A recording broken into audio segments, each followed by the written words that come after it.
Jain class 9th का जो है कि 6.1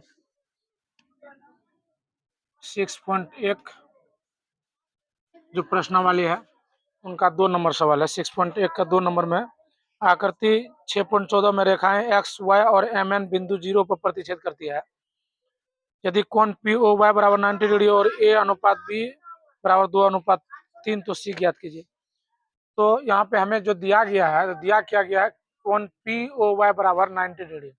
यहाँ भी बताया कि कोण पी ओ वाई बराबर ये 90 डिग्री है, और 90 डिग्री तो देखने के बाद ही पता चल जाता है कि ये 90 डिग्री है। किसी रेखा पे सीधा अगर ऐसे मिल जाए तो तुमको वो 90 डिग्री समझ लेना चाहिए। अब ए अनुपात बी बराबर 2:3 दिया हुआ है, अर्थात इसको हम लोग कर सकते हैं ए बराबर 2x और बी बराबर 3x। सी बराबर वाट, हमें फाइंड सी करना है। तो ए प्लस बी बराबर 90 डिग्री, चूंकि ये जो ए प्लस बी दिया हुआ 90 डिग्री, या बी प्लस ए दोनों लिख सकते हैं हम लोग, या ए प्लस बी लिख सकते हैं 90 डिग्री। तो ए हमारा जो 2x है और बी क्या था 3x बराबर 90 डिग्री, दोनों को जोड़ेंगे तो 5x बराबर 90 डिग्री, x बराबर 90/5 बराबर 18 डिग्री x निकला।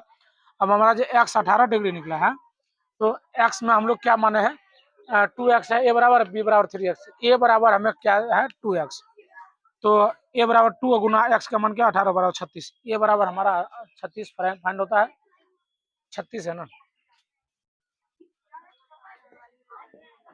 और b बराबर जो है 3x था, 3 गुना 18 54, b बराबर 54।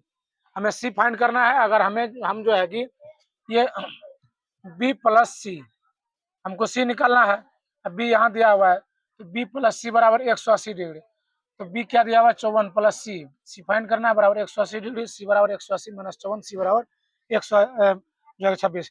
यहाँ पे b प्लस सी क्यों लिए, यह है कि एक रेखा पर ही बना कोण है, एक ही रेखा पर बना कोण है ये, इसीलिए। तो ये जो सी निकला है, सी कितना निकल गया 126 डिग्री। बहुत ही शॉर्ट सवाल था, कोई खास नहीं था। धन्यवाद।